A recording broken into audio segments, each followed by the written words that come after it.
12 ज्योतिर्लिंगों तो सब जगह की दूरी एक जैसी आती है क्या? नहीं, एक जैसी नहीं आएगी, एक पॉइंट बढ़कर आएगी। मतलब यहाँ पर खड़े हो गए तो 70 है तो 71 आएगा, एक पॉइंट बढ़ जाएगा। मतलब यहाँ आने के बाद व्यक्ति उन्नति की ओर बढ़ जाता है, इसलिए इसको मध्य बिंदु। क्या हाइट की वजह से कह रहे हैं? हाइट की वजह से।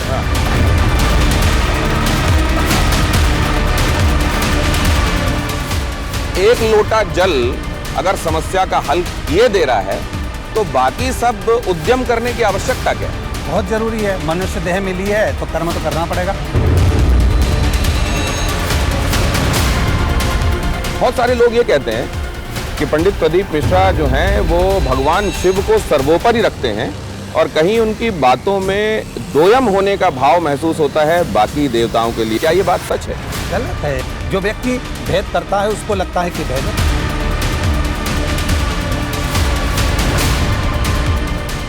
मोदी जी तो है अपनी जगह पर, जो सनातन को स्थापित कर रहे हैं, योगी जी भी कर रहे हैं और मोहन यादव जी वो भी प्रेरणा दे रहे हैं, कमलनाथ जी भी कर रहे थे। जिसके अंदर सनातन धर्म हृदय में है वो सब करेंगे। कोई ऐसा व्यक्ति भी है जिसको रुद्राक्ष नहीं पहनना चाहिए? सबको पहनना चाहिए। मुसलमान को? सब पहनो, क्या दिक्कत है?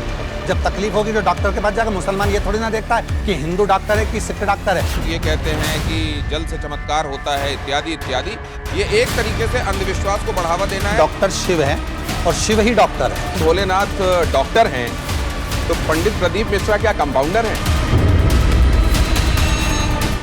नहीं, कंपाउंडर तो है ही नहीं, वो तो उसके हॉस्पिटल में पोछा लगाने वाला हूँ मैं। कभी कोई मुसलमान आपके पास आया कि महाराज मुझे रुद्राक्ष चाहिए? हाँ, ग्वालियर का कथा श्रवण करने के लिए पंडाल में भी पहुंचा। बहुत सारे लोग जो आपके आलोचक हैं वो ये कहते हैं कि इसमें बहुत सारा नकली होता है रुद्राक्ष। ले जाओ, यूज कर देखो, इस्तेमाल कर देखो, फिर विश्वास करो। शंकराचार्य भी असली हैं कि नकली हैं, इसको लेकर भी बातें चल रही हैं। इस पर आपका नजरिया क्या है? मैं इसका निर्णय नहीं दे सकता।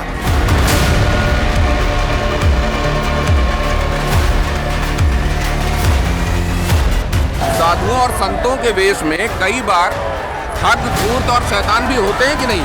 देखिए, ये तो पुराना समय से होते आ रहा है। दुर्घटनाएं भी हो चुकी हैं बड़ी तादाद में लोगों के आने की वजह से। देखिए, यहाँ कोई दुर्घटना ऐसी नहीं हुई, भगदड़ नहीं हुई कभी? भगदड़ कभी नहीं, कोई प्रमाण ऐसा नहीं है कि यहाँ भगदड़ हुई।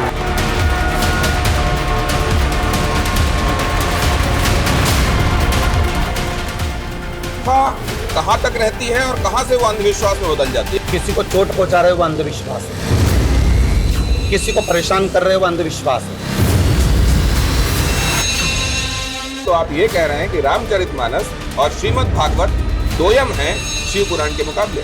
ऐसा नहीं, कोई छोटा हो, बड़ा हो, गरीब हो, अमीर हो, उसके लिए शिव और पार्वती सब। मैं किसी चुनाव प्रचार में कभी जाता भी नहीं, कथा करने के लिए जाता हूँ। कथा करने तो मुझे कोई भी बुलाएगा तो जाओ।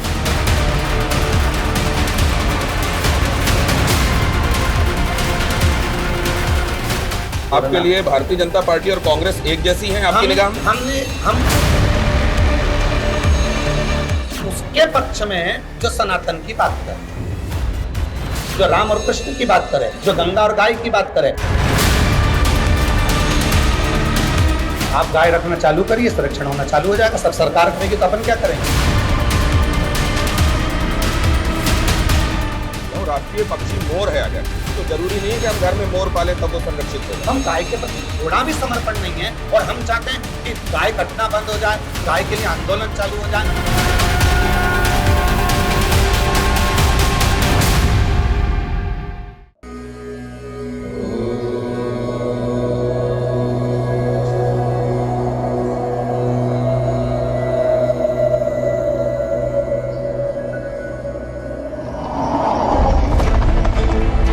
क्या आपने कभी सोचा है कि दुनिया का सबसे बड़ा शादी समारोह कैसा रहा होगा, जहां दूल्हा शमशान की भस्म लपेटे हुए है और बाराती हैं भूतों की टोली? आज महाशिवरात्रि है, वो रात जब आदि और अनंत ने एक होने का फैसला किया। शिव जो खुद में एक शून्य है, एक सन्नाटा है, आज के दिन वो संसार के कोलाहल को अपनाने के लिए तैयार हुए। यह सिर्फ एक शादी नहीं है, ये एक योगी का समाज तक आने का सफर है। वैसे तो शिव अड़भंगी है, ओघड़ है, लेकिन इस अड़भंगी रूप के पीछे छिपा है समानता का सबसे बड़ा संदेश। उनकी बारात में कौन नहीं था? देवता, दानव, गंधर्व, कीड़े मकोड़े और यहां तक कि वो भी जिन्हें दुनिया ने ठुकरा दिया था। शिव सर्वहारा के देवता है।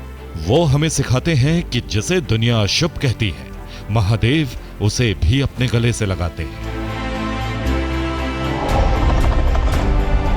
बनारस की गलियों से लेकर कश्मीर की वादियों तक आज हर दिल काशी है। ये रात जागृति की रात है।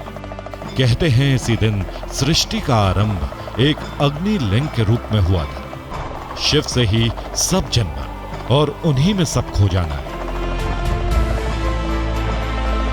तो इस शिवरात्रि सिर्फ उपवास न रखें, बल्कि अपने भीतर के शिव को जगाएं। उस शून्य से जुड़ें जहां से हर सृजन की शुरुआत होती है, क्योंकि अंत में हम सब उसी शिव की बारात के बाराती हैं, जहां कोई छोटा नहीं, कोई बड़ा नहीं, सिर्फ आनंद ही आनंद है।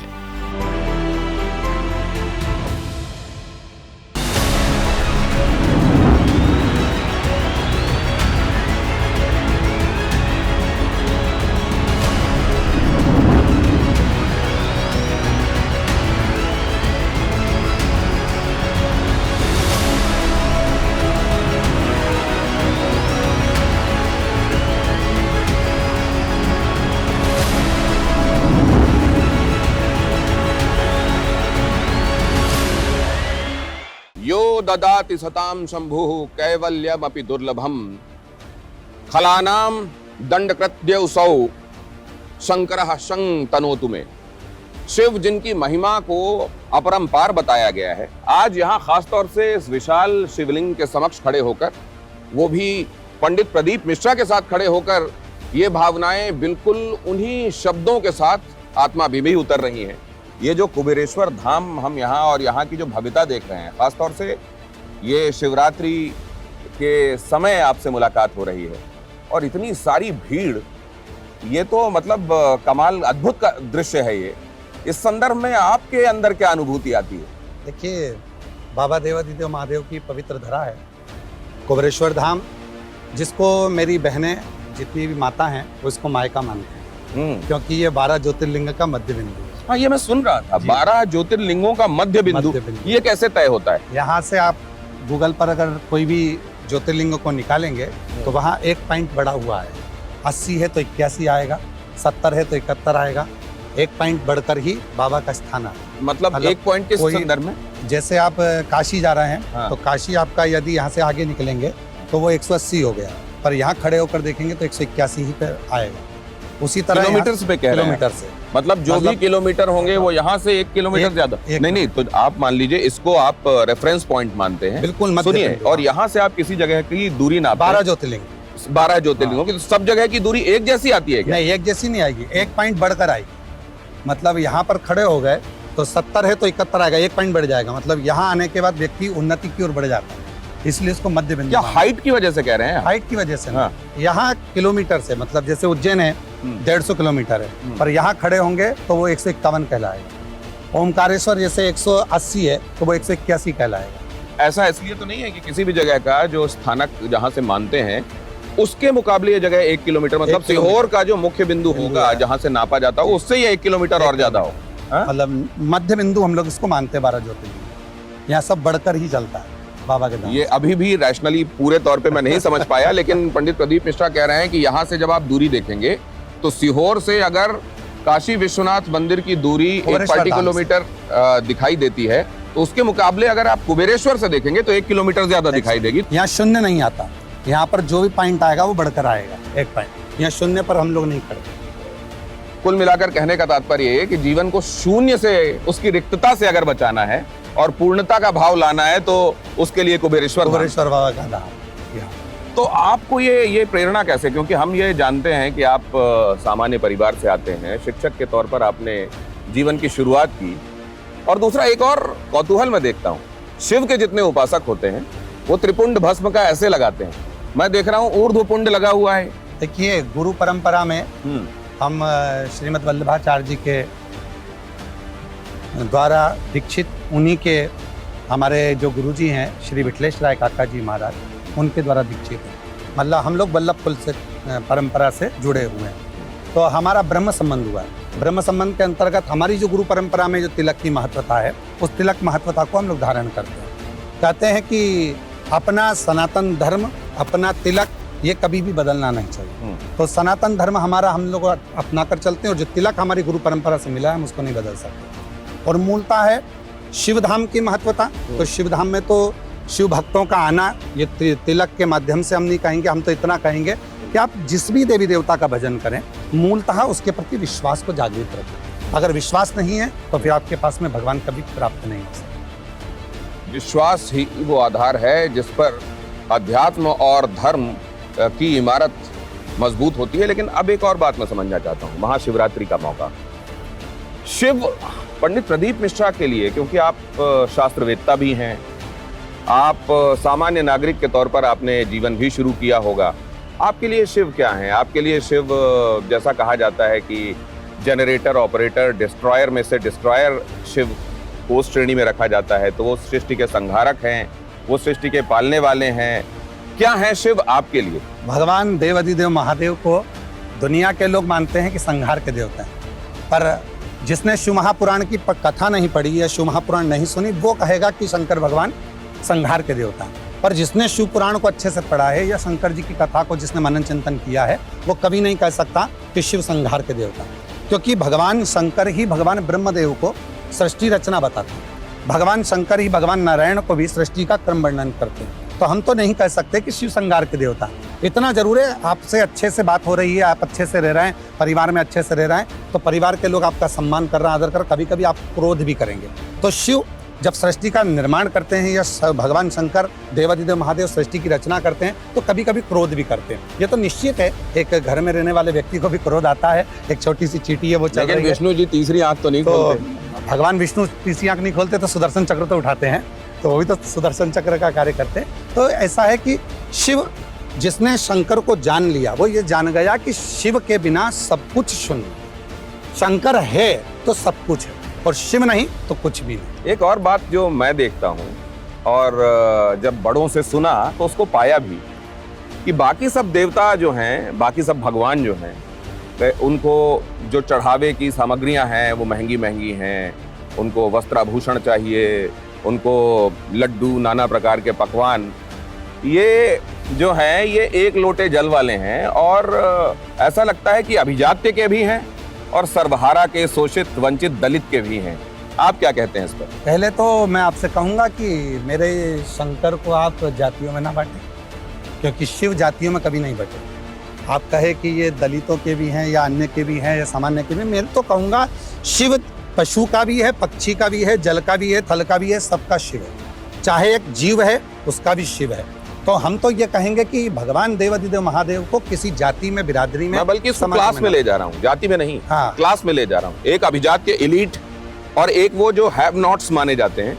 मुझे लगता है ये सबके बराबर। बिल्कुल बिल्कुल, शिव सबके हैं, चाहे छोटा हो चाहे बड़ा हो, गरीब हो चाहे अमीर हो, शंकर भगवान सभी के लिए, मतलब उनके पास में भेद नहीं है। इसीलिए भगवान देवाधिदेव महादेव आपसे कोई वस्तु की चाह नहीं करते। भगवान देवाधिदेव महादेव तो कहते हैं कि मैंने प्रकृति में जो जो चीज़ दिया आप मुझे वो दे दीजिए। जल दिया, जल आप मुझे दे दीजिए, क्योंकि मुझे धन से मतलब नहीं है। मैंने आपको वृक्ष दिया, उसकी पत्ती मुझे दे दीजिए। मैंने आपको जो चीज़ प्रदान करी बस वही मुझे दे दीजिए। और यदि ये भी नहीं दे सकते तो मैंने जब तुम्हें जन्म दिया था तो दिल देकर भेजा था, वो दिल मुझे दे दीजिए, बाकी का सब रख लीजिए। आपने तमाम जगहों पर लिखा हुआ है, हर एक समस्या का हल एक लोटा जल, सारी समस्या का हल एक लोटा जल।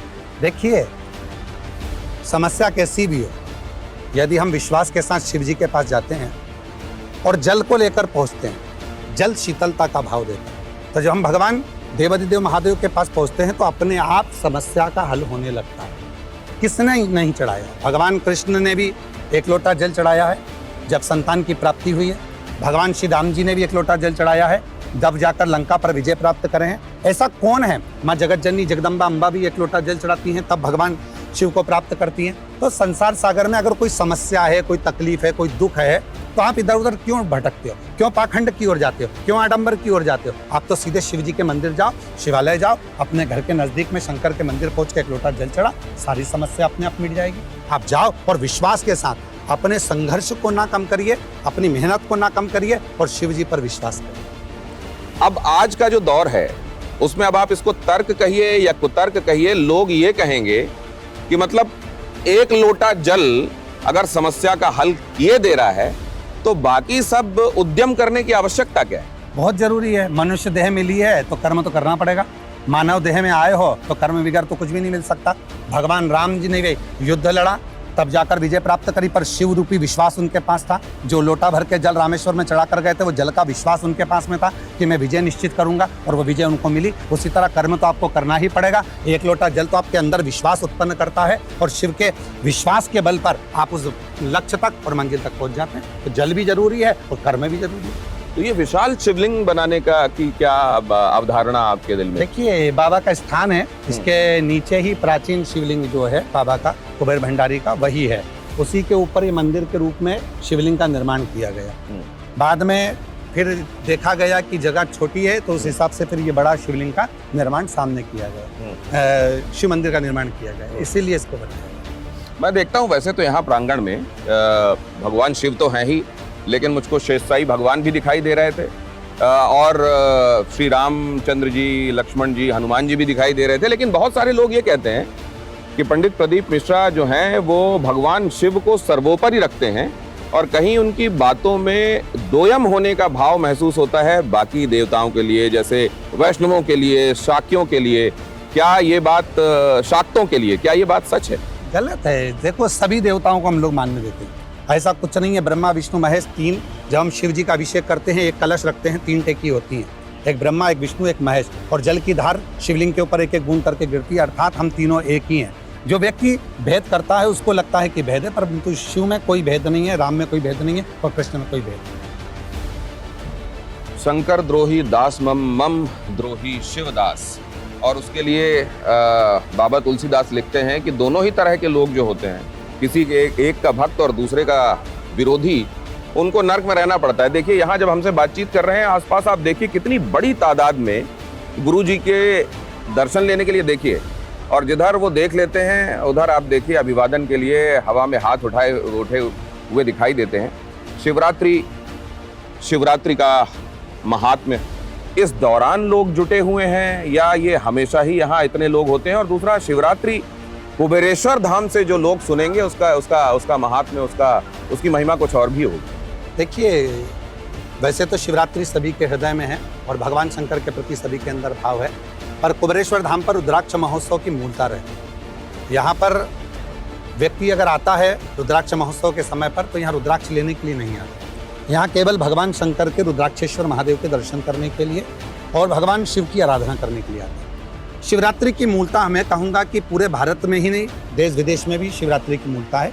जिस दिन भगवान शंकर के प्रथम शिवलिंग का प्रागट्य हुआ, भगवान शंकर के शिवलिंग की प्रागट्यता शिवरात्रि के दिन मानी गई है। इसलिए देवाधिदेव महादेव की आराधना पूरा विश्व करता है। अब इसमें यह नहीं है कि केवल कुबेरेश्वर धाम पर ही भक्तों की इतनी भीड़ है।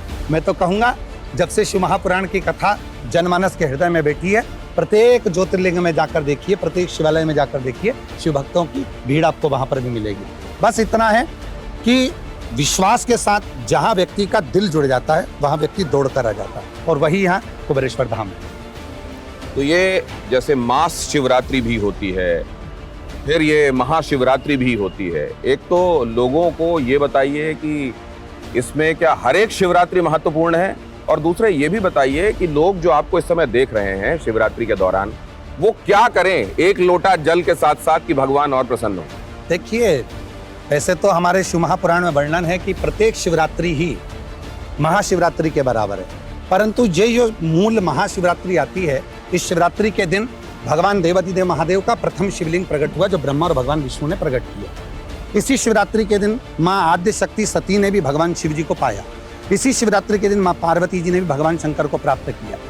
जैसे आपने कहा कि शिवरात्रि पर क्या करना चाहिए, तो मेरा तो इतना सा निवेदन है कि एक लोटा जल चढ़ाने जाएं शिव जी के मंदिर में, तो पूर्ण भरोसे के साथ, पूर्ण श्रद्धा के साथ, पूर्ण विश्वास के साथ जाएं। अपने माता पिता को प्रणाम करें, नमन करें और बाबा देवादिदेव महादेव की अर्चना करें, साधना करें। निवेदन है, जरूरी नहीं कि आप बेलपत्र तोड़कर लाएंगे तो ही शिव को चढ़ाएंगे। आप तो जो बेलपत्र शिव पर चढ़ी हुई है उसी बेलपत्र को धोकर भी शिव को चढ़ाएंगे तो शिव स्वीकार करेंगे।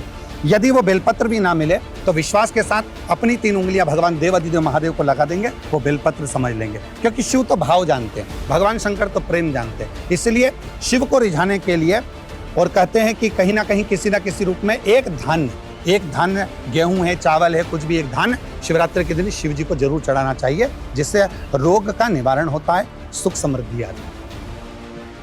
खास तौर से युवाओं के बीच में भगवान शिव के लिए रुझान और शिवालयों में उनके जाने का क्रम, बहुत सारे लोग ये कहते हैं कि पंडित प्रदीप मिश्रा की कथा सुनने के बाद उन लोगों की संख्या बढ़ी है। आपका क्या मानना है?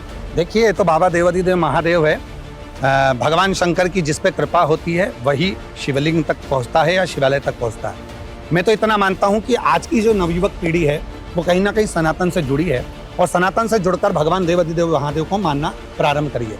लोग नहीं जानते थे कि शिव क्या है, पर आज दुनिया के लोगों के हृदय में भगवान शंकर के प्रति भाव जागृत हुआ, इसलिए जीव शिवालय तक पहुंचा है। भाव जागृत हुआ इसलिए लोग शिवालय तक पहुंचे हैं। लेकिन अब एक दूसरी बात भी हो रही है प्रदीप मिश्रा जी, आपने देखा है, आपने पिछली पीढ़ियों को, अपने गुरुजी को भी देखा होगा, अपने पिताजी को भी देखा होगा, उनका भगवान को मानने पूजने का तरीका भी देखा होगा। अब आपने देखा होगा महाकाल लिखे हुई टोपियां, आपने महाकाल लिखी हुई शर्ट, बम बम भोले लिखे हुए तमाम दूसरे मर्चेंडाइज आपने देखे होंगे। क्या भगवान शिव का जो आध्यात्मिक और धार्मिक स्वरूप रहा है, क्या अब वो कॉमर्शियल भी होता जा रहा है? देखिए, हम तो पहले भी कहे हैं कि कोई मैगजीन है, कोई कपड़े हैं या कोई चीज़ है, उस पर भगवान का नाम नहीं होना चाहिए। दूसरा, यदि वो वस्त्र पर नाम है भगवान का तो उस वस्त्र को आप हृदय से लगा कर रखिए। जैसे दर्जी कपड़ा सिलता है तो आपकी जैसे जैकेट की जो जेब है वो लेफ्ट में है, वो राइट में नहीं दी दर्जी ने, क्योंकि दर्जी को मालूम है कि मैं पैंट में जो जेब दे रहा हूँ उसमें आप अन्य सामग्री रख लो, पर लेफ्ट हृदय का भाव है, जहाँ पर आप भगवान शंकर की बेलपत्र रख सकते हो, माला रख सकते हो, गीता रख सकते हो, छोटा छोटा भाव भगवान का प्रसाद रख सकते हो। तो उसी तरह मेरा तो इतना ही। ये तो लेफ्ट में इसलिए भी होता है कि दाएं हाथ का इस्तेमाल करने वाले जनरली लोग होते हैं, राइट हैंडर होते हैं, तो उनको सुविधा होगी ऊपर पॉकेट में। देखिए, वो अपना अपना भाव है, परंतु हम तो यहीं से जोड़ेंगे कि दिल के पास में परमात्मा होना चाहिए, दिल के पास में जिसको आप याद करते हो वो होना चाहिए। हम तो यहीं से जोड़कर चलेंगे। ऐसा नहीं है, हाथ तो दोनों ही काम करते हैं। और मूलतः जितने भी आज के समय में आपने कहा कि टोपी पर महाकाल लिखा हुआ है या कपड़ों पर महाकाल लिखा हुआ है, कहीं ना कहीं मैं तो कहूँगा यदि टोपी और कपड़े तक महाकाल पहुँचा है तो दिल तक भी महाकाल जरूर पहुँचेगा, निश्चित है। और जरूरी ये नहीं है कि आप शिव को कपड़े तक ही रखें। हमारा तो मूलतः यह है कि कपड़े से कलेजे तक शिव आना चाहिए।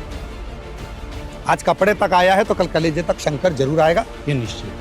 तो क्या आप ये मानते हैं, ये आप 2014 के बाद सनातन और धर्म के उत्थान के विषय में एक अलग समय आया, ये आप भी महसूस करते हैं क्या? देखिए, कोरोना के जितना पहले आया 2014 से, उसके बाद में कोरोना के बाद से जो समय आया उसने पलट दिया। क्या वजह रही? कोरोना में लोगों को मालूम था तिजोरी भरी है पैसे से, खाने के लिए अन्न नहीं मिल रहा है, तिजोरी भरी है पैसे से, बैंक भरे पड़े हुए हैं, पर उस पैसे का सदुपयोग ही नहीं कर पा रहा। तो उसको मालूम है कि कोई साथ नहीं दिया, साथ दिया तो केवल भगवान शिव की भक्ति ने, राम नाम ने, कृष्ण नाम ने साथ दिया। इसलिए उनका आकर्षण अब शिव की तरफ, राम की तरफ और भगवान कृष्ण की तरफ या सनातन की ओर बढ़ा है। मोदी जी की वजह से नहीं बढ़ा है? मोदी जी तो है अपनी जगह पर, जो सनातन को स्थापित कर रहे हैं, योगी जी भी कर रहे हैं, कहीं ना कहीं हमारा सनातन धर्म को मजबूत करते हैं। समय समय पर वो भी मंदिर शिवालय जाते हैं और शिवालय जाकर ये नवयुवकों को प्रेरणा देते हैं कि हम जब इतनी बड़ी कुर्सी पर बैठने के बाद मंदिर जा रहे हैं तो तुम अपनी दुकान छोड़कर मंदिर तक क्यों नहीं जाते? तो वो तो प्रेरणा ही दे रहा है ना। और मोहन यादव जी, वो भी प्रेरणा दे रहा है। महाकाल की नगरी में जहां वो रह रहे हैं, नित्य प्रति शिव जी का दर्शन करते हैं। लेकिन पहले आपने योगी जी का नाम लिया, आपने मोदी जी का लिया, मोहन यादव जी का पहले नाम नहीं आया। ऐसा नहीं है, वो तो मध्य प्रदेश की शान है मोहन जी भी। और हमारे मुख्यमंत्री जी जो उज्जैनी नगरी के हैं, भगवान शंकर की शिवलिंग के दर्शन करते हैं, क्षिप्रा मैया का दर्शन करते हैं। आज अगर उज्जैन को देखें, मध्य प्रदेश को देखें तो विकास की एक लहर उनके साथ में है। आज पूरी उज्जैनी उनका नाम लेती है कि उज्जैन में उन्होंने जो जो किया है और पूरे मध्य प्रदेश में जो किया है सब देख रहे हैं। तो शिवराज जी बेहतर लग रहे थे आपको या मोहन यादव जी? दोनों ही अच्छे हैं, उसमें कमी क्या है? जो भी उस मुख्यमंत्री की कुर्सी पर बैठता है वो अपना पूरा फर्ज अदा करता है। कमलनाथ जी भी कर रहे थे। देखिए, जो कुर्सी पर बैठेगा, जो कुर्सी पर बैठा हुआ है और जिसके अंदर सनातन की ऊर्जा है, जिसके अंदर सनातन धर्म हृदय में है, वो सब करेंगे। आपके हृदय में सनातन धर्म है तो आप भी कर सकते हो, उसमें क्या दिक्कत है? ये तो कमलनाथ जी ने भी किया गया। तो सनातन अगर उनके भीतर विराजमान है तो जरूर करेंगे। सनातन जिसके अंदर होगा वो अग्रणी। तो आपने देख लिया कार्यकाल, समझ में आ गया होगा कि थे कि नहीं थे अंदर। सभी का कार्यकाल ठीक रहा है, उसमें किसी का कार्यकाल का हम ये नहीं कह सकते। जो हमारे सनातन धर्म को आगे ले जाएगा वो हमारे लिए श्रेष्ठ है। ये जो कहा जाता है महाशिवरात्रि है, ये तो क्या लोगों को पूजा रात्रि प्रहरों में करना चाहिए या दिन के समय वो पूजा कर सकते हैं? देखिए, दिन से लेकर रात तक पूजा होती है, पर शिव पुराण में 4 पहर की पूजन कही है। रात्रि के समय से ये पहर चालू होता है, संध्या प्रदोष काल से, तो रात्रि के अंत तक चलता है, ब्रह्म मुहूर्त तक। ऐसी हमारे यहाँ पूजन का क्रम है। रात्रि इसलिए कहा जाता है कि आप दिन से लेकर रात्रि में कभी भी शिव की आराधना करें, साधना करें, वो पूरा समय शिव का है, शिव को याद करें। वो पूरा समय शिव का है, शिव के साथ खुद को जोड़े रखें और जब आपको समय मिले शिव की आराधना करें, पूजा करें। ये बात आज के संदर्भ में पहले के मुकाबले कलयुग में लगता है कुछ आसान भी बना दी गई है। वो बिल्कुल सरल है। पहले से तुलसी बाबा जी ने ही उसको आसान कर दिया था कि कलयुग केवल नाम आधारा, सुमर सुमर नर उतर ही पारा। उसी तरह आज भी कलयुग में सबसे सरल है कि आप भगवान को कुछ ना दीजिए, 1 लोटा जल सारी समस्या काल। इससे सरल क्या होगा? और अब देखिए, यहाँ कुबेरेश्वर धाम जो लोगों की भीड़ पहुंचती है, उनके मन में एक और बात होती है कि कुबेरेश्वर धाम जाना है और चमत्कारिक रुद्राक्ष अपने साथ लेकर आना है। तो यहाँ रुद्राक्षेश्वर महादेव भी मौजूद हैं, उनकी पूजा अर्चना भी चल रही है। वहीं पर रुद्राक्ष सिद्ध किए जाएंगे और लोगों के बीच में फिर उनका वितरण भी होगा। उसके संदर्भ में भी बात करते हैं, लेकिन उसके लिए हमको स्थान परिवर्तन करना होगा। आगे बढ़ते हैं, आइए चलें।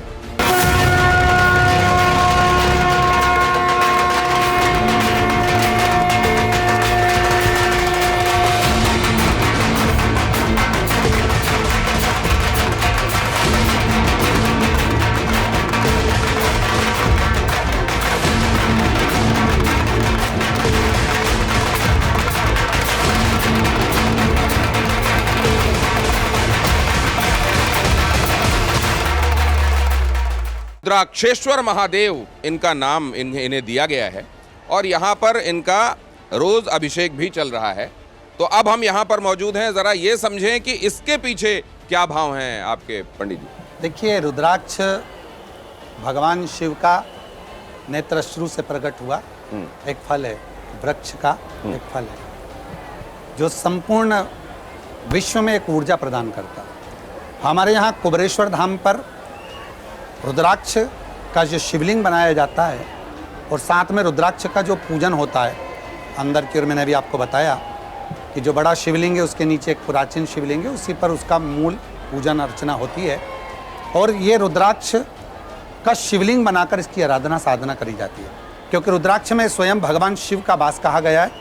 स्वयं देवाधिदेव महादेव भगवान शंकर ने ही पार्वती जी से कहा कि रुद्राक्ष मेरा ही एक स्वरूप है, तो इसलिए हम शिव के स्वरूप में उसकी पूजन अर्चना करते हैं। तो ये रुद्राक्ष महोत्सव के बारे में, रुद्राक्ष महोत्सव मनाया जाए, ये आपके दिमाग में ये आइडिया कहाँ से आया? देखिए, ये तो बाबा की कृपा है। जब कोई बालक जन्म लेता है तो उसका उत्सव मनता है, जन्मोत्सव मनता है, उसका जन्मदिन मनाते हैं। तो क्यों ना जिस दिन मेरे बाबा देवाधिदेव महादेव भगवान शंकर का शिवलिंग प्रकट हुआ और उनके द्वारा ये रुद्राक्ष प्रकट हुआ, तो इनका प्रकट उत्सव क्यों नहीं मना सकते?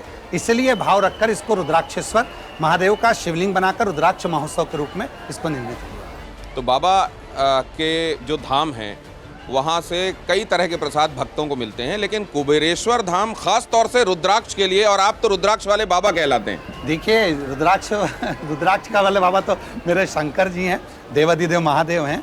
सीहोर का जो रुद्राक्ष है वो गंडकी रुद्राक्ष कहलाता है। जैसे अन्य रुद्राक्ष होते हैं उनको पेड़ से तोड़ा जाता है, पर जब हम लोग गंडकी के तट पर जाते हैं नेपाल साइड में, तो वहाँ जो रुद्राक्ष पानी में बह जाते हैं वो रुद्राक्ष एकत्रित किए जाते हैं और उन रुद्राक्षों को, जैसे गंडकी का जल शालिग्राम बना देता है पत्थर को, पाषाण को, उसी तरह गंडकी का जो जल में रुद्राक्ष चले जाते हैं, उस रुद्राक्ष को लोग बाजार में नहीं लेते क्योंकि वो पानी में हो गया, उसका रंग चले गया, फीका पड़ गया, ये हो गया। पर हमारे यहाँ जो रुद्राक्ष आता है वो बाबा का वही गंडकी रुद्राक्ष आता है और उसी की आराधना साधना यहाँ पर पूजन होती है और पूजन होने के बाद में फिर वर्ष भर उसका वितरण होता है। इसको यहाँ पर बोरे में आते हैं, फिर उसको धोते, धो के बाद फिर पोते हैं, पोने के बाद फिर यहाँ पर लगा देते हैं बाबा के। और फिर हम लोग इसको वापस बिखेर के एक एक रुद्राक्ष सभी शिव भक्तों को उनको प्रसाद के रूप में देते हैं। लोग ले जाते हैं, उसको तांबे के कलश में गलाते हैं, शिव जी को जल चढ़ाकर उसका पानी पीते हैं और उस जल पर उनकी श्रद्धा, उनका विश्वास होता है।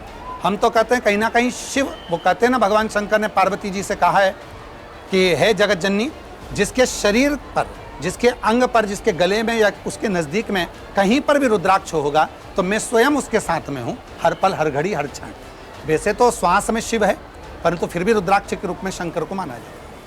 मैं एक बात आपसे समझना चाहता हूँ, जैसे श्रद्धा और विश्वास ये बड़े मजबूत आधार हैं, उसके बगैर जो है वो काम हो नहीं सकता। अब किसी को बुखार है, आपको उसको पैरासीटामोल दें, उसको भरोसा हो ना हो उसका बुखार नीचे आ जाएगा। लेकिन किसी को आप रुद्राक्ष वाला जल दें, साथ में ये शर्त भी लगाते हैं, नियम लागू, शर्तें लागू, कि श्रद्धा और विश्वास होना चाहिए। तो मतलब अगर वो ठीक नहीं हुआ तो श्रद्धा और विश्वास की कमी थी। देखिए, मूलतः विश्वास के बिना सब शून्य, भरोसे के बिना रहा क्या। यदि मान लो कि आपने कोई दवाई ली है, आप बोल रहे हैं दवाई ली है और वो दवाई असर कर रही है। कई बार ऐसा भी होता है कि डॉक्टर के पास गए, उसने दवाई नहीं दी, केवल हाथ पकड़ा और सीढ़ी चढ़े थे, बस हॉस्पिटल की ओर ठीक होना चालू हो गए। मतलब उसके प्रति उसका भरोसा है, विश्वास है। उसी तरह रुद्राक्ष के प्रति, शिव के प्रति जो भक्तों का भरोसा है, उनको मालूम है कि मेरे पास रुद्राक्ष है तो मैं सारी बीमारियों को हरा सकता हूँ, और ये मन का भाव होता है। लेकिन अब मैं चाहूँगा कि हमारे कैमरामैन ज़रा करीब आएँ और ये रुद्राक्ष को जब पंडित जी इसको एक्सप्लेन कर रहे हो तो इसको करीब से ज़रा दिखाएं। ये रुद्राक्ष के विषय में ज़रा आप बताइए और आप ये दिखाइए कि किस तरीके से, कैसे इनको एक मुखी, दो मुखी, तीन मुखी, चार मुखी कहा जाता है। रुद्राक्षेश्वर महादेव में ये कहना कठिन है कि एक मुखी कहाँ पर है, दो मुखी कहाँ पर है। मुझको तो ज्यादातर पंचमुखी दिखाई दे रहे हैं। पंचमुखी और सात मुखी रुद्राक्ष ही रहते हैं ज्यादातर। पूरा प्रयास रहता है, क्योंकि एक मुखी मनुष्य और एक मुखी रुद्राक्ष मिलना कठिन है आज के जमाने में, तो वो मिलना ही कठिन पड़ जाता है। तो यहाँ रुद्राक्ष आप जरा दिखाएंगे, ये इसको थोड़ा पकड़ कर दिखाइए, और जब ये दिखा रहे हो कैसे ये एक मुखी, दो मुखी होता है, हम ये जरा सीख लीजिए। पंडित प्रदीप मिश्रा जी आपको बता रहे हैं। सलाखाएं रहती हैं, रेखाएं रहती है, इससे गिना जाता है। जैसे 1 2 3 4 5, ऐसे इस तरह से सलाखाओं से इसको गिना जाता है। 5 मुखी, 7 मुखी, 1 मुखी, 4 मुखी, 3 मुखी, इन सलाखाओं से इसको गिनते हैं। और रुद्राक्ष अपना जो असर दिखाता है वो इन्हीं सलाखाओं से दिखाता है, उसी की रेखाओं से दिखाता है। जो हृदय में हम लोग धारण करके रखते हैं, गले में पहन के रखते हैं, तो वो हमारे यहाँ इन सलाखाओं के माध्यम से, जैसे छोटी छोटी इसमें अलग अलग दाने टाइप के होते हैं, उसी तरह हमारे शरीर के मस्तिष्क में जिस तरह के भाव होते हैं उसी तरह को यह केंद्रित करता है, और रुद्राक्ष उसको सिद्धता देता है। मस्तिष्क में जिस तरह के भाव होते हैं उनको और कॉन्सेंट्रेट करता है और उसको प्योरीफाई करता है, उसको सिद्ध बनाता है। यहाँ पर आप देखें, ये शलाकाएं जिनको धारियाँ कहते हैं हम लोग, ये इन शलाकाओं को अगर आप गिनेंगे तो उन्हीं से तय होता है कि ये कितने मुखी रुद्राक्ष है, एक मुखी, दो मुखी। मैं स्पर्श कर सकता हूँ गुरुदेव आपकी आज्ञा से?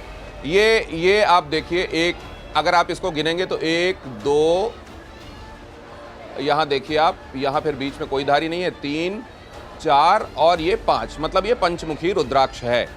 और पंडित जी का कहना ये है कि इसमें ज़्यादातर पंचमुखी हैं, लेकिन इसमें कई और दूसरे तरह के रुद्राक्ष भी हैं। पंचमुखी वैसे भी जो इनका प्रादुर्भाव होता है उसमें ज़्यादातर पंचमुखी ही मिलता है। लेकिन अब सवाल ये है कि इसमें कई तरह के रुद्राक्ष हैं और ये रुद्राक्ष सिद्ध होने के बाद लोगों को, भक्तों को वितरित किए जाते हैं, ऐसा ही है ना पंडित जी?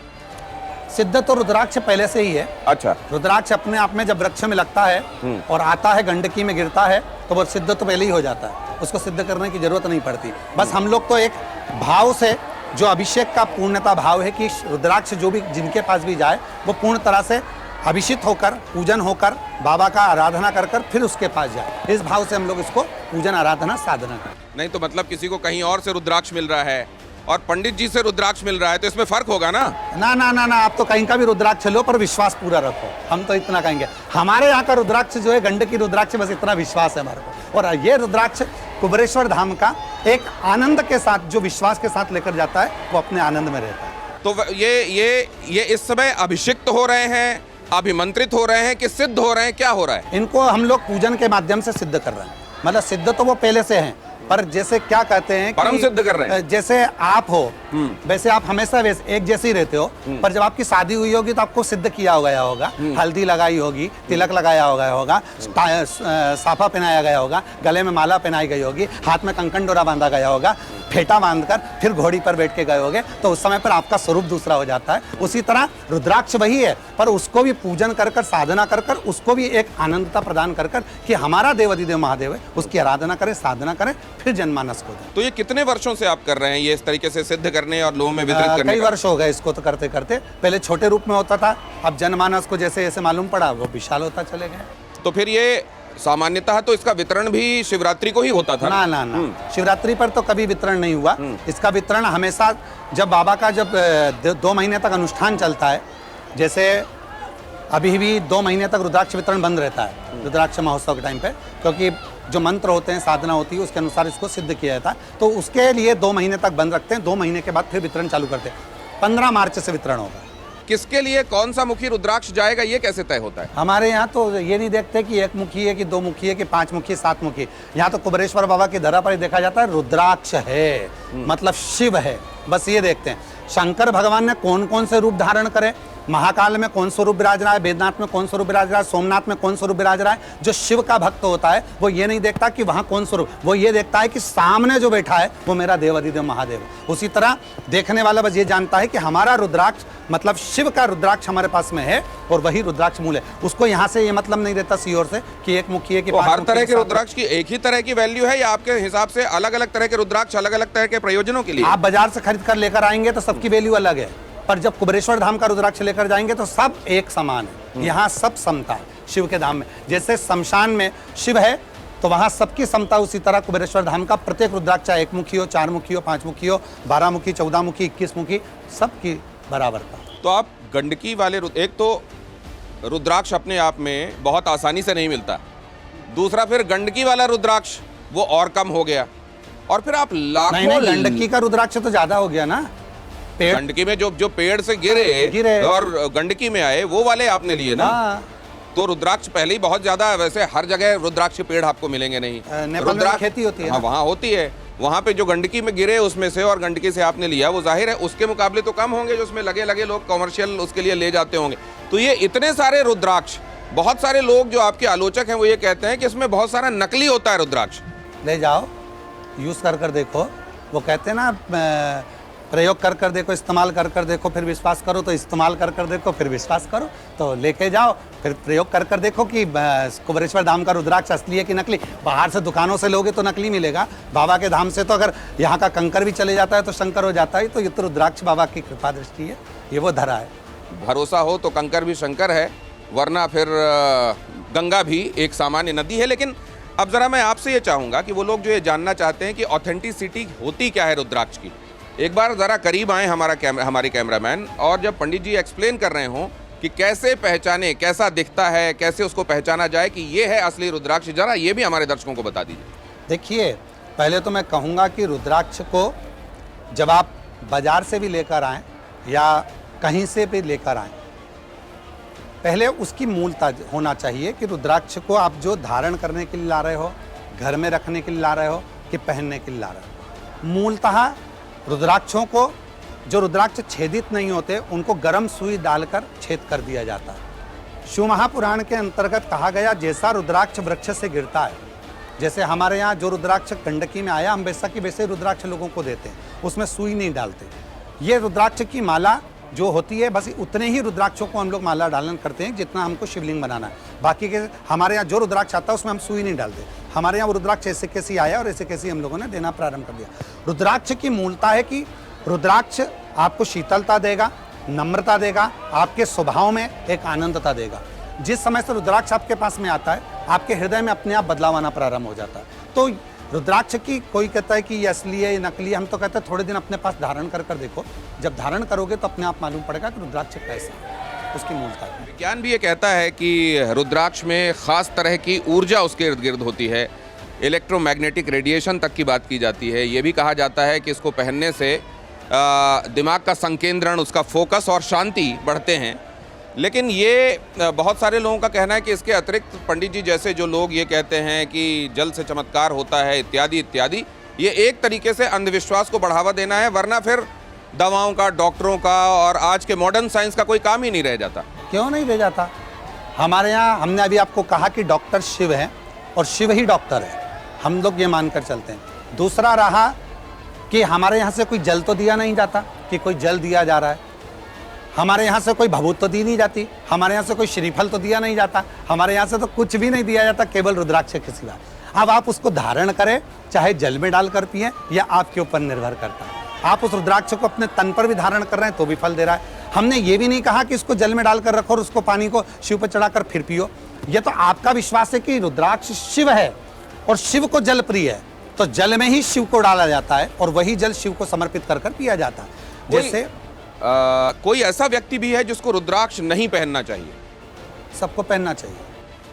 मुसलमान को? सब पहनो, क्या दिक्कत है उनको? जब तकलीफ होगी तो डॉक्टर के पास जाकर, मुसलमान ये थोड़ी ना देखता है कि हिंदू डॉक्टर है कि सिख डॉक्टर है, उसको तो बस रोग का इलाज होना चाहिए, फिर कोई भी डॉक्टर है। उसी तरह शंकर भगवान सबके डॉक्टर हैं, तो शिव को तो कोई भी भज सकता है, उसमें कोई भी शंकर भगवान को मान सकता है, कोई भी त्रिपुण लगा सकता है, कोई भी तिलक धारण कर सकता है और कोई भी हमारे सनातन में आ सकता है, उसमें क्या तकलीफ है? सब पहनो, किसी के लिए मना नहीं है। हम लोग ये देखकर थोड़ी ना जाते कि मेरे को ये व्यक्ति को ये रोग है तो मैं केवल हिंदू डॉक्टर के पास जाऊंगा या मुस्लिम डॉक्टर के पास जाऊंगा या इसी डॉक्टर के पास जाऊंगा। उसको तो इलाज होना है तो कोई भी डॉक्टर के पास जा सकता है। तो किसी भी धर्म का किसी भी अन्य व्यक्ति भी हमारे शिव के पास आ सकता है और सनातन धर्म स्वीकार कर सकता है। तो अगर भगवान भोलेनाथ डॉक्टर हैं तो पंडित प्रदीप मिश्रा क्या कंपाउंडर हैं? नहीं, कंपाउंडर तो है नहीं, वो तो उसके हॉस्पिटल में पोछा लगाने वाला हूँ। मैं तो कहीं झाड़ू पोछा करता रहता हूँ तो बाबा की कृपा दृष्टि बनी रहती है। और झाड़ू पोछे वाले का जो फल है ना, वो बाबा पूरा उसी पर, क्योंकि बड़ा सावधानी से चलना पड़ता है पोछा लगाने वाले के पास में भी कि कहीं मैं फिसल ना जाऊँ, तो शिव की दृष्टि मुझ पर ही पड़ी रहती है, इसलिए बाबा की कृपा से मैं झाड़ू पोछा करता रहता हूँ। एक बात और समझना चाहता हूँ, आपने कहा मुसलमान भी पहन सकता है रुद्राक्ष, कभी कोई मुसलमान आपके पास आया कि महाराज मुझे रुद्राक्ष चाहिए? हाँ, ग्वालियर का, आगरा का एक मुसलमान भाई बस में जा रहा था, कहीं से फिरोजाबाद के पास की बात है घटना, और सफ़र में कोई महिला जा रही थी कुबरेश्वर धाम से रुद्राक्ष लेकर। उसने पूछा कि आप कहाँ से आ रहे हो? आपस में बातचीत हुई तो कहा हम सीहोर से आ रहे हैं। क्यों गए थे? वहाँ रुद्राक्ष लेने के लिए गए थे। क्यों गए थे? तो कहा कैंसर की बीमारी उसके लिए। तो कहा मेरी लड़की को उसका लीवर ख़राब हो गया है और डॉक्टर ने लीवर बदलने का कहा है, क्या वो रुद्राक्ष का जल मैं भी अपनी बेटी को दे सकता हूँ?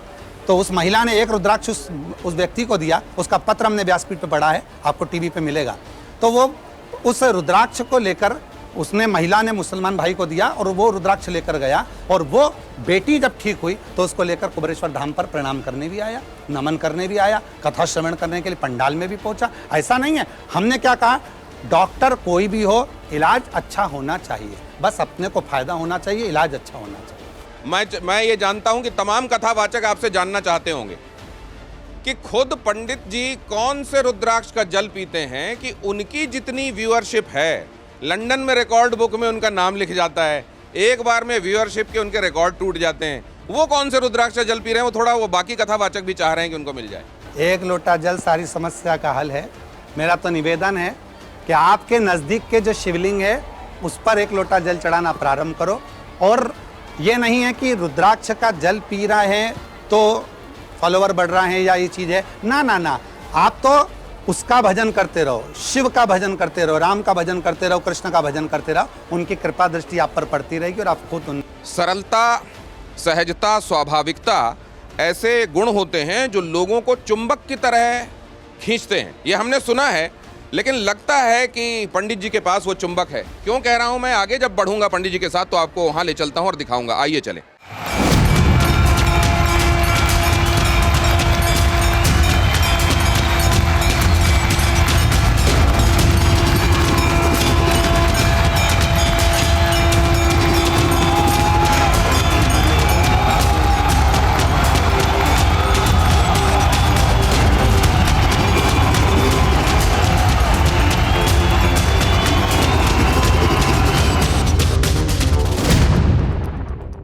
और अब पंडित प्रदीप मिश्रा जी के साथ हम वहां आ गए हैं जहां आपको आसपास लोगों का हुजूम दिखाई देगा।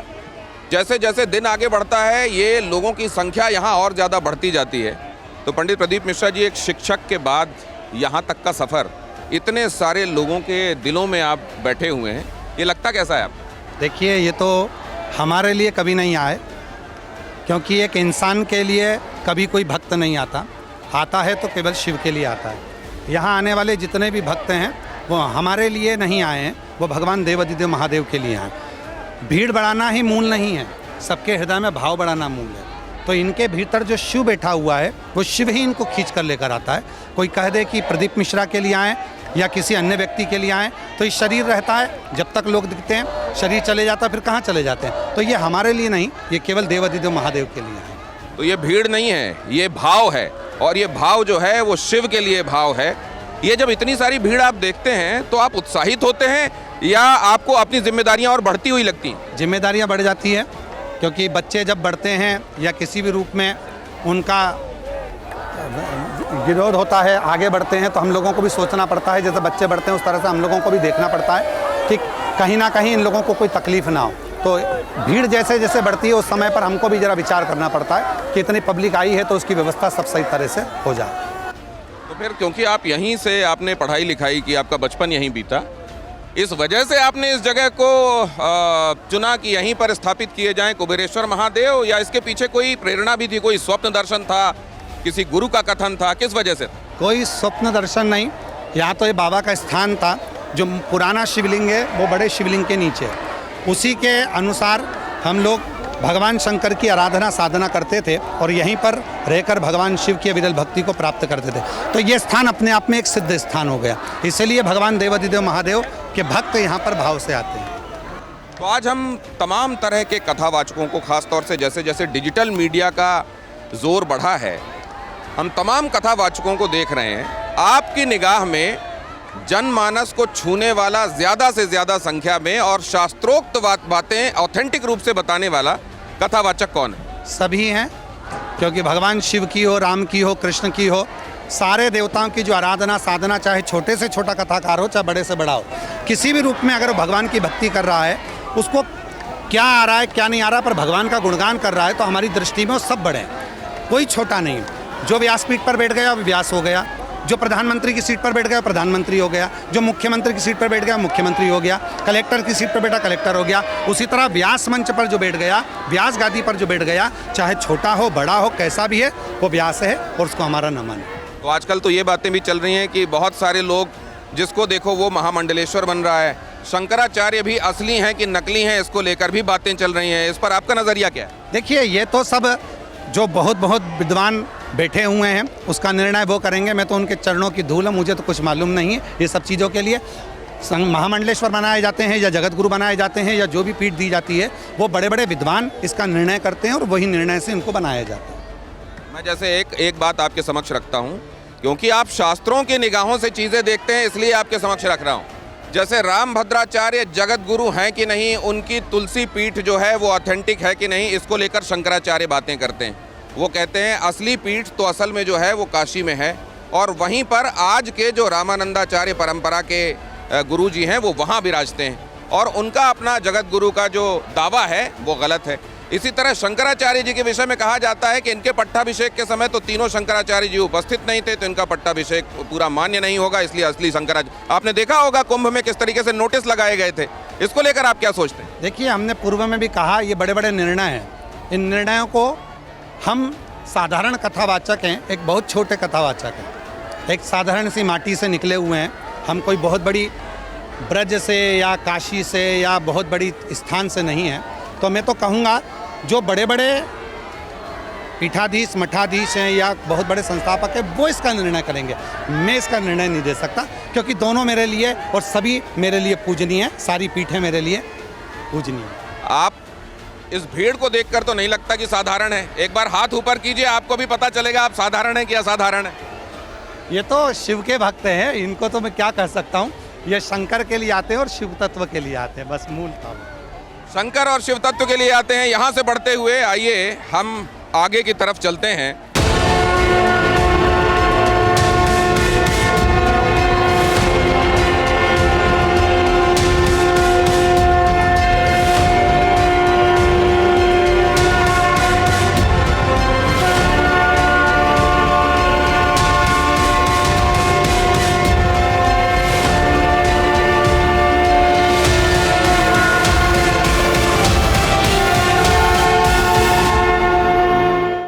जैसे न्यूनतम पात्रता होती है हर चीज को करने के लिए कि आप 10वीं पास होंगे तब अमुक काम कर सकते हैं, 12वीं पास होंगे तो ही आपकी अहर्ता पात्रता ये होगी, वैसे ही साधु संतों के लिए, महामंडलेश्वरों के लिए, शंकराचार्य के लिए अहर्ता पात्रता क्वालिफिकेशन के हिसाब से भी चीज़ें तय होनी चाहिए।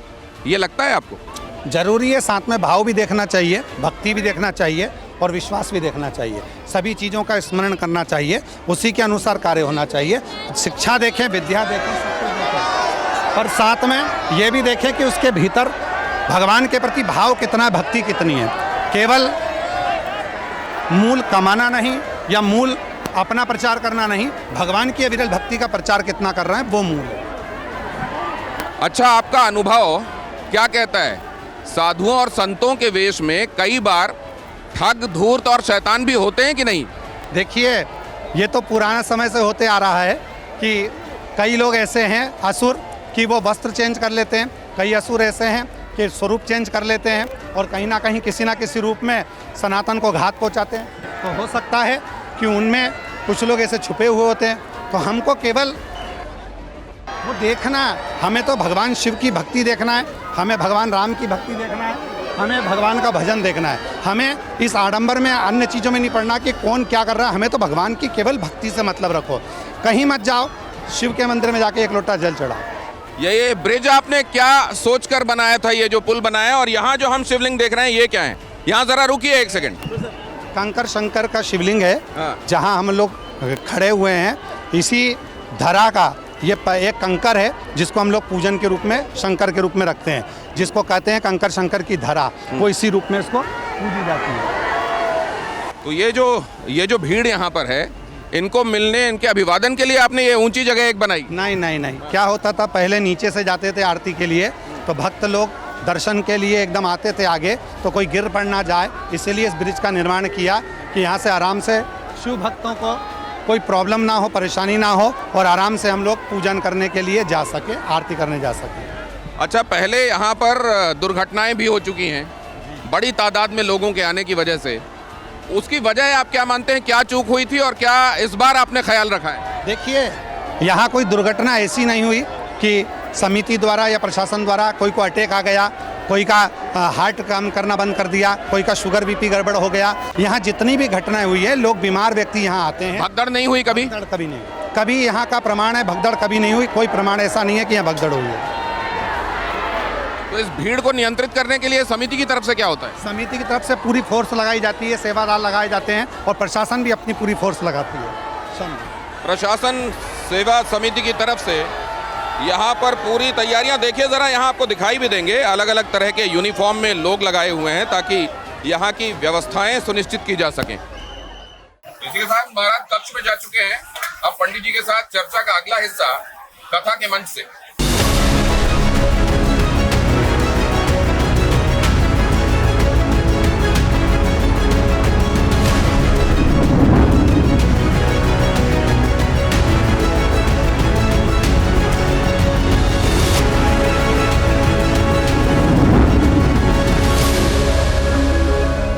सबसे पहले तो ये कि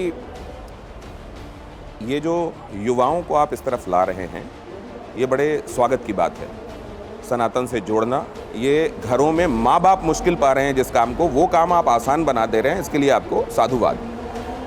लेकिन यहीं पर वो सवाल भी उपजता है कि जहाँ जवाहरलाल नेहरू ये कहा करते थे कि आधुनिक भारत के मंदिर जो हैं वो IITs होंगे, IIM होंगे, और यहाँ मंदिरों में, शिवालयों में आप एक लोटा जल लेकर जाइए, चढ़ाइए, सभी समस्याओं का हल हो जाएगा वाली बात कह रहे हैं। तो क्या ऐसा तो नहीं है कि अंधविश्वास बढ़ाया जा रहा है समाज में? इसमें अंधविश्वास का कोई कार्य नहीं है। जो कहा था वो आज भी है। भारत के जितने भी मठ और मंदिर हैं अच्छी शिक्षा दे रहे हैं, गुरुकुल चला रहे हैं, अच्छी चिकित्सा की ओर बढ़ रहे हैं। कई मंदिर, कई मठ ऐसे हैं जो बड़े बड़े मेडिकल कॉलेज, हॉस्पिटल खोले जा रहे हैं। दूसरा क्रम है एक लोटा जल, ये विश्वास का प्रतीक है। एक लोटा जल से मतलब केवल उतना है कि आप एक जगह स्थिर रहकर, भरोसा कर कर, विश्वास रखकर जब आप किसी कार्य के लिए जाएंगे जैसे हम लोग अपनी व्यासपीठ से कहते हैं कि मेहनत को 4 गुना करिए, परिश्रम 4 गुना करिए, और उस परिश्रम के साथ में 1 लोटा जल शिव जी को चढ़ाकर जाइए। क्यों? क्योंकि आपको वो बल प्रदान करेगा, आपको वो विश्वास देगा कि मैंने शिव जी को 1 लोटा जल चढ़ाया है तो मेरे साथ में कोई शक्ति मेरे साथ में है। वो परब्रह्म परमात्मा जो मुझे गर्भ में भी संतान भोजन देता था वो आज भी मेरे साथ में है, तो उसको बल मिले। कि कई बार आपकी कही हुई बातों से बड़ा बवंडर हुआ। वो राधा जी के विषय में आपने बात कही हो, वो चित्रगुप्त जी के संदर्भ में आपने बात कही हो, या गोस्वामी तुलसीदास जी के संदर्भ में आपने बात कही हो। ये क्या था? ये आपसे वाकई मुंह से कुछ ऐसा निकल गया जहां पर भावनाएं आहत हो सकती थीं, या असल में आपने कहा कुछ और, मतलब कुछ और समझा गया, लेकिन आपने मामले को शांत करने के लिए माफ़ी मांग ली? देखिए, राधा जी का प्रसंग हो, ब्रह्मविवर्त पुराण सबके पास में है, केवल हमारे सनातन धर्म को तोड़ा ना जाए उसके लिए हर तरह से पंडित प्रदीप मिश्रा झुकने को तैयार। सनातन नहीं टूटना चाहिए। ब्रह्मविवर्त पुराण एक बच्चे ने, राधा जी का जब प्रसंग उठा तो एक बच्चों ने घर में रखकर उसको पढ़ा कि उसमें क्या है। दूसरा प्रसंग तुलसीदास जी का है तो रामचरितमानस की चौपाइयों में ये वर्णन मिलता है तो उन्होंने भी पढ़ा। तीसरा प्रसंग है चित्रगुप्त महाराज जी का, तो उसको कहीं और से जोड़कर कहीं और को ले जाया गया। हम लोग कभी भी व्यासपीठ पर कोई वक्ता बैठता है या कोई वक्ता प्रवचन देता है तो वो किसी को चोट पहुंचाने के लिए नहीं बैठता। एक व्यास वक्ता जब भी अपने भाव कहता है तो जिस समय पर जो घड़ी चल रही होती है, जैसे एक गाड़ी चलाने वाला उसको मालूम है कि कौन सी स्पीड में किस जगह पर गाड़ी चला रहा है, ये उसको मालूम है। अब सामने से एकदम ट्रक आ गया और वो उसकी स्पीड उसको मालूम है, फिर भी उसने रोक लिया, फिर भी उसने संभाल लिया, ये उसके ऊपर निर्भर करता है। तो कोई वक्ता व्यासपीठ पर बैठकर किसी को तोड़ने की या किसी धर्म को नीचा दिखाने की या किसी समाज को नीचा दिखाने का काम नहीं करता। वक्ता हमेशा हर समाज को ऊपर उठाने का कार्य करता है। नमस्कार पंडित जी। तो मूल प्रश्न ये है कि आप जनमानस के लिए इतना बड़ा धार्मिक काम कर रहे हैं, लेकिन आपको ये मालूम होना चाहिए कि इंदौर और भोपाल के इस जो महामार्ग पर है, पिछले 3-4 वर्षों में लगातार लोगों को काफ़ी असुविधाएं यहाँ पर होती रहती है। तो क्या आप उन लोगों को, जो लोग आपके आश्रम में नहीं आते, उनकी असुविधा के लिए भी आप कुछ सोचते हैं कभी? क्योंकि ये लगातार आपके ऊपर ये आरोप भी लगता है कि आप इस कर्मकांड के चलते बाकी की जो बाहर की दुनिया है उसकी जो असुविधाएं, मुख्य रूप से आपको याद होगा 12-14 घंटे हाईवे जाम रहा, इस तरीके से बहुत सारी, आज भी हम बाहर लोगों को देख रहे हैं, बहुत असुविधाएं, आसपास के खेतों में लोग वो कर रहे हैं। तो इसका क्या आपके पास में उपाय है जिससे लोगों को कम से कम कष्ट हो? कोई मुसलमान से जाकर पूछा कि हुर्स बराता है तो कितनों का असुविधा होती है? केवल हमसे ही क्यों पूछा जाता है? क्या असुविधा केवल सनातनी को क्यों हो रही है?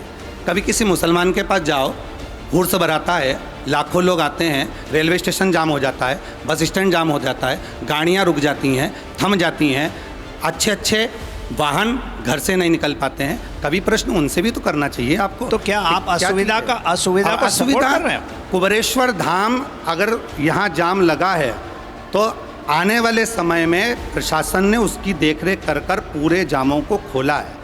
असुविधा दूसरा नहीं दे रहा है, असुविधा हमको जल्दी जाना है, हमको जल्दी जाना है, हमको जल्दी जाना है। असुविधा हम स्वयं पैदा कर रहे हैं। कोई दूसरा या कोई मठ या मंदिर या सनातन कभी किसी को असुविधा नहीं देता। यहाँ तो सबकी शांति और स्नेहता की बात करी जाती है सनातन। देखिए, ये बहुत ही अच्छा दृश्य मैं चाहूँगा कैमरामैन दिखाएं। माता जी बैठी हुई हैं, पंडित प्रदीप मिश्रा की माता जी वहाँ पर मौजूद हैं, और जब वो बातें कह रहे हैं बड़े ही गर्व से, ध्यान से वो भी सुन रही हैं।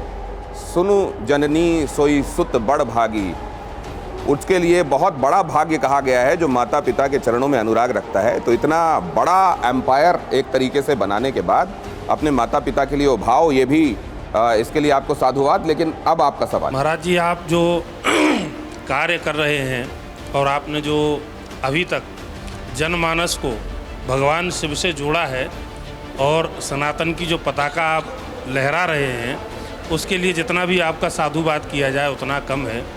निसंदेह आपने जो कभी मंदिर नहीं जाते थे, जो कभी भगवान को नहीं जानते थे, वो कभी ईश्वर की तरफ देखते भी नहीं थे, वो जो है शिवालय जाने लगे। आपके वचन अनुसार 1 लोटा जल हर समस्या का हल, और अपना हल ढूंढने के लिए भगवान शिव के चरणों में जाने लगे। महाराज जी, मेरी बस एक छोटी सी निवेदन है आपसे। मैं जानना चाह रहा हूँ कि जैसे कोई भी कर्म होता है उसकी एक क्रिया होती है, विधि होती है, और यज्ञ मंत्र संहिता में एक मंत्र आता है कि बिना क्रिया का क्रियाहीनं च यज्ञस्य नास्ति यज्ञ समो रिपुः। शास्त्र कहता है कि कोई भी कर्म अगर क्रिया से हीन है, यज्ञ से अर्थ है किसी भी क्रिया को उसमें जोड़ा जा सकता है, तो बोले कि कोई क्रिया है तो उसको क्रिया के अनुसार ही जब होगा तो ही वो फलदायी होगा। यदि वो क्रिया नास्ति यज्ञ समोरूपु, अगर वो क्रिया के विहीन होता है तो वही यज्ञ, वही भजन, वही पूजन, वही किया गया कर्म जो है, संक्षिप्त रखिए सवाल जी, वही किया तो गया, आप पूछना क्या चाहते हैं? किया गया कर्म जो है वो हानिकारक होता है। तो महाराज जी जैसे रुद्राक्ष आदि आप वितरण करते हैं, बहुत सराहनीय कार्य है, बहुत लोगों का मंगल भी होता है, कई लोगों का नहीं भी होता है। इसकी विधि क्या है, इसको पहनाने का या इसको देने का विधान है क्या? देखिए, हम तो हर व्यक्ति से एक बात कहते हैं, शिव महापुराण में 1 मुखी से लेकर 14 मुखी तक रुद्राक्षों का वर्णन है। सबका अपना अपना मंत्र है। शिव पुराण में, गीता प्रेस गोरखपुर की शिव पुराण में मंत्र भी लिखा है, रुद्राक्ष भी वर्णन है कि 1 मुखी से 14 मुखी तक किसको पहनना चाहिए, कब पहनना चाहिए, किस तरह से पहनना चाहिए। हम अपनी व्यासपीठ से हमेशा कहते हैं कि रुद्राक्ष जो सीहोर का है वो गंडकी रुद्राक्ष है, जिससे आपको प्रकार वर्णन किया। पर कभी कभी ऐसा होता है महाराज जी, मैं क्षमा चाहूँगा, आपके चरणों को नमन कर कर कहना चाहूँगा, हर जगह क्रिया काम करती है मानता हूँ, पर जहाँ भक्ति हो जाती है वहाँ क्रिया काम नहीं करती, केवल भाव काम करता है। जैसे मीराबाई कोई क्रिया नहीं जानती थी पर गिरधर गोपाल मिल गए, कर्माबाई कोई क्रिया नहीं जानती थी पर मेरे ठाकुर जगन्नाथ मिल गए, नामदेव तुकाराम जी कोई क्रिया नहीं जानते थे, उनको हरि मिठल पांडुरंगा मिल गए, स्वयं रामकृष्ण परमहंसी जी कोई क्रिया नहीं जानते थे, उन्हें जगत जननी आकर गोदी में सिर रखती थी। तो ऐसा जहाँ पर भाव हो जाता है, भक्ति हो जाती है, वहाँ फिर क्रिया काम नहीं करती। जब आप अपनी बातें बताते हैं रुद्राक्ष के संदर्भ में, इलाज के संदर्भ में, वो लकवा हो, कैंसर हो, दुस्साध्य बीमारियां हो, तो इन बारीक चीज़ों का भी ध्यान रखते हैं क्या? कि सर्वप्रथम हम जैसे कहते हैं कि लोग जा रहे हैं अमरनाथ, लोग जा रहे हैं केदारनाथ, पर शिव पुराण कहती है अमरनाथ केदारनाथ जाने से पहले आपके घर के नज़दीक में जो शिवालय है आप पहले वहाँ जाइए। आपके घर में जो शंकर है पहले आप वहाँ बजिए। आप बड़े बड़े गुरुजी के तो पाँव छूने के लिए चले जाते हो और घर में बुजुर्ग माँ बाप बैठे हैं, आप उनके चरण ही नहीं छू पाते। ये शिव पुराण कहती है कि आप पहले अपने घर में अपने माँ बाप का आदर करो। अपने घर में जो शिवलिंग है, प्राथमिक चिकित्सा केंद्र है, शिवलिंग मतलब प्राथमिक चिकित्सा केंद्र, उस पर जल चढ़ा लो।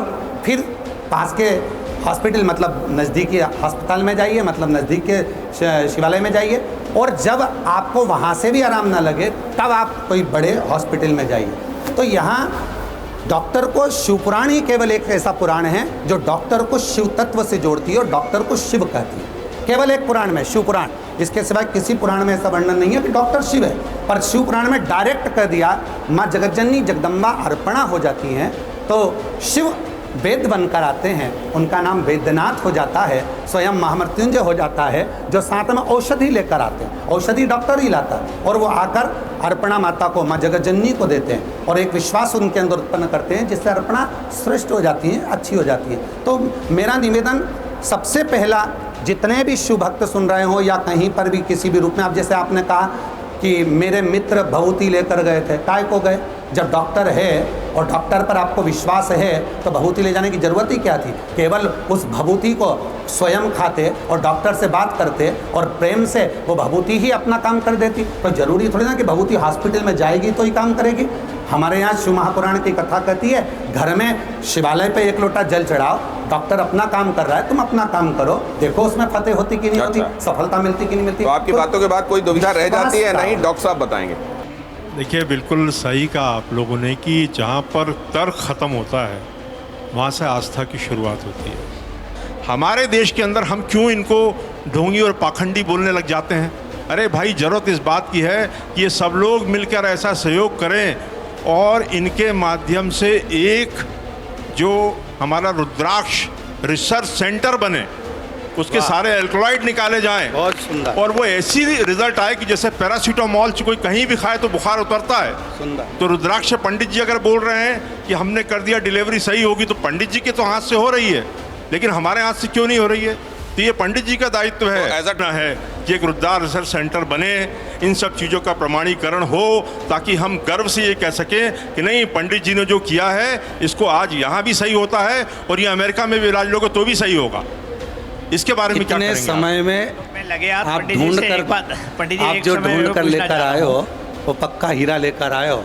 अब तो रिसर्च सेंटर रुद्राक्ष पर यहाँ बनकर ही रहेगा, निश्चित है। ये आपके जो भक्तगण हैं उनके लिए भी जानना चाहता हूँ, मेरे लिए भी जानना चाहता हूँ कि जो रुद्राक्ष का जो वृक्ष होता है उससे जो रुद्राक्ष मिलते हैं और जो आप यहाँ वितरण करते हैं उसमें क्या फ़र्क है और उसका क्या महत्व है? देखिए, रुद्राक्ष के वृक्ष पर जो रुद्राक्ष मिलते हैं, मैं पत्रकार महोदय जी को मैं कहूँगा कि उन रुद्राक्षों की बहुत कीमत होती है और वो रुद्राक्ष लाना पड़ते हैं पेड़ पे से, फिर उसको हम लोगों को सिद्ध करना पड़ता है। हमारे यहाँ वो रुद्राक्ष नहीं आते जो वृक्ष के हैं, पेड़ के हैं। हमारे यहाँ वो रुद्राक्ष आते हैं जो गंडकी के किनारे पर खेती होती है रुद्राक्ष की, और वो गंडकी में गिर जाते हैं, नदी के अंदर वो फल गिर जाते हैं। फल तोड़ेंगे वो बाज़ार में अच्छा जाएगा, क्योंकि जो गंडकी में गिरता है वो पक चुका है, मतलब उसमें दागीला हो गया है, दाग लग गया है, उसका कोई काम। वो गंडकी के जल में बहता बहता आगे चले जाता है। छोटे छोटे नेपाल के पास के गांव हैं, जिन गांवों में बच्चे लोग, जैसे हमारे यहाँ मछली पकड़ने के लिए छोटा जाल बिछाते हैं, इससे वो रुद्राक्ष के लिए जाल बिछाते हैं। वो रुद्राक्ष उसमें फंस जाता है। वो रुद्राक्ष हमारे पास में आता है, गंडकी रुद्राक्ष। जिस गंडकी के जल से स्वयं पत्थर शालिग्राम बन जाता है, उसी गंडकी नदी के जल से शालिग्राम जी की ही मूर्ति निर्मित होकर अयोध्या के भगवान श्री राम जी बैठ जाते हैं।